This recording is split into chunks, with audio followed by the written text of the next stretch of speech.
স্বাগত আপনাদের বাংলার হৃদয়ে হাওড়া জেলার এক প্রাচীন ও চিরন্তন ঐতিহ্যে মৌরির রাসমেলাতে। এখানে শুধু একটি মেলা নয়, এখানে আছে ভক্তির সুর, মানুষের আনন্দ, গ্রামের মাটির গন্ধ আর শতাব্দীর পুরনো ইতিহাসের ধ্বনি। রাসযাত্রার দিনে শুরু হয় এই উৎসব। শ্রীকৃষ্ণ আর রাধার পুজোকে কেন্দ্র করে গড়ে ওঠে এক অপূর্ব আয়োজন। আলোকসজ্জায় ঝলমল করে ওঠে পুরো গ্রাম, দূর দূরান্ত থেকে মানুষ আসে অংশ নিতে। এই মেলাতে আছে ভক্তির পুজো আর সংস্কৃতির অনুষ্ঠান, আছে বাউল গান, যাত্রাপালা, হাসি মুখের শিশুদের খেলনা কেনা, আর আছে মাটির নিজস্ব স্বাদে ভরা দেশি খাবারের সুবাস। আজ আমরা আপনাকে নিয়ে যাব এই ঐতিহ্যের মাঝে, মানুষের গল্পের মাঝে, আর দেখাবো মৌরির রাসমেলা, যা আজও মানুষকে বেঁধে রাখে একই সুতায়, ভক্তি, আনন্দ আর সংস্কৃতিতে। চলুন শুরু করি আমাদের যাত্রা। মৌরির রাসমেলার ইতিহাস প্রায় 200 বছরের পুরানো। গ্রামের প্রবীণরা বলেন, একসময় এক ভক্ত কৃষক স্বপ্নে শ্রীকৃষ্ণকে দেখেন। তিনি নির্দেশ দেন রাসযাত্রার দিনে পূজা আর মেলার আয়োজন করতে। তখন থেকেই এই মেলার সূচনা। এক স্থানীয় প্রবীণ ইন্টারভিউতে আমাদের বলেন, আমাদের ঠাকুরবাড়িতে তখন থেকেই রাস পূজা হয়। ধীরে ধীরে মেলা বড় হতে থাকে। এখন তো চারিদিক থেকে মানুষ আসে। রাস পূজার মূল কেন্দ্র হলো শ্রীকৃষ্ণ ও রাধার মূর্তি। প্রথমে পূজা, তারপরে ভক্তদের ভিড়, আর রাতে জমে ওঠে মেলা। মেলায় আছে নাগরদোলা, খেলনা, মিষ্টির দোকান, পুতুল নাচ, জাদু শো আর নানা রকম দেশি খাবার। একজন বিক্রেতা ইন্টারভিউতে আমাদের বললেন, বছর ভর এই সময়টার অপেক্ষায় থাকি। এই মেলা আমাদের জীবনের অংশ। একজন বাউল শিল্পী আমাদের ইন্টারভিউতে বলেন, রাসমেলা মানেই মনের আনন্দ, ভক্তির গান আর মানুষের মিলন। গ্রামের ছোট ছোট শিল্পীরা এখানে নিজেদের প্রতিভা দেখায়। এ যেন গ্রামের মাটির গন্ধে ভরা এক উৎসব। রাস পূজার সময় ভক্তরা মানত করেন, ফুল ফল দিয়ে ঠাকুরের আরাধনা করেন। অনেকে দূর দূরান্ত থেকে আসেন শুধু এই পবিত্র দিনে প্রার্থনা করার জন্য। এই ছিল হাওড়া জেলার গর্ব, মৌরির রাসমেলা।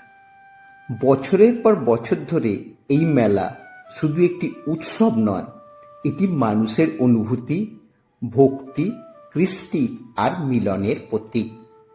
এখানে প্রত্যেকের মুখে আছে আনন্দের ছাপ, হৃদয়ে আছে বিশ্বাস, আর পরিবেশে আছে গ্রামের মাটির ঘ্রাণ। সময়ের সাথে সব বদলালেও রাসমেলার এই ঐতিহ্য আজও একইভাবে বেঁচে আছে মানুষের হৃদয়ে। প্রজন্ম থেকে প্রজন্মে পৌঁছে যাচ্ছে এই সংস্কৃতি, এই ভক্তি, এই মিলন মেলা। আজকের এই যাত্রার সাথে থাকার জন্য ধন্যবাদ। আপনার চোখে, কানে আর মনে যদি উঠে আসে মৌরির রাসমেলার সেই আনন্দ, তাহলে আমাদের এই প্রচেষ্টা সার্থক। মৌরির মাটিকে আর মানুষকে আর তার ঐতিহ্যকে স্যালিউট। মৌরির রাসমেলার কেন্দ্রবিন্দু হলেন শ্রী শ্রী রাধা গোবিন্দ জীব। সুরভিত ধূপ ধুনা, আলোকসজ্জা আর ভক্তির সুরে ঘেরা এই মূর্তি যেন শুধু কাঠ পাথর নয়, এ যেন ভক্তিরূপী জীবন্ত উপস্থিতি। রাধা গোবিন্দের মূর্তি এখানে অত্যন্ত সুশ্রী। শ্রীকৃষ্ণ হাতে বাঁশি ধরে রাধার দিকে চিরন্তন প্রেমের দৃষ্টিতে তাকিয়ে আছেন। গায়ের রং নীলাভ কালো, মুখে মৃদু হাসি, যেন বাঁশির সুরে ডেকে নিচ্ছেন সমগ্র বিশ্বকে। পাশে দাঁড়িয়ে আছেন রাধা ঠাকুরানী, চোখে করুণা, মুখে স্নিগ্ধতা আর অলঙ্কারে সজ্জিত কিশোরী রূপে। তার মুখমণ্ডলে রয়েছে মায়া, শান্তি আর সৌন্দর্যের অপূর্ব সমন্বয়। ঠাকুরের পরিধানে থাকে রঙিন কাশ্মীরি কাপড়, ফুলের মালা, চন্দনের টিকা, ফুল দিয়ে সুসজ্জিত সিংহাসন। রাস রজনীতে তাদের সামনে সারি সারি প্রদীপ জ্বলে, ঢাক ঢোল কাঁসর বাজে, আর গল্প গাঁথায় ভেসে ওঠে বৃন্দাবনের প্রেমলীলা।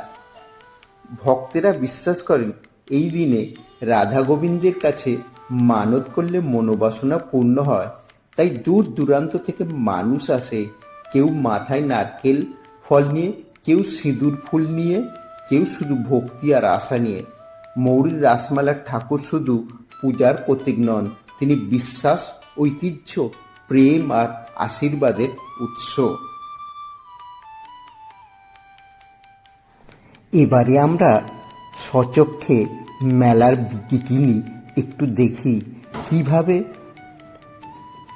মেলা দেখতে আসা মানুষেরা সেখানে ভিড় জমিয়েছে, সেটা আমাদের স্বচক্ষে দেখে নিই।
সময় বদলেছে, প্রযুক্তি বেড়েছে, কিন্তু মৌরীর রাসমেলার প্রাণ আজও একই রকম।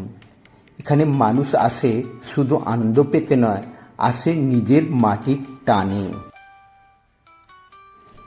মৌরীর মাটিকে, তার মানুষকে আর তার ঐতিহ্যকে স্যালিউট। আবার দেখা হবে অন্য কোনো গল্পে, অন্য কোনো উৎসবে। ধন্যবাদ। লাইক, শেয়ার ও সাবস্ক্রাইব করতে ভুলবেন না।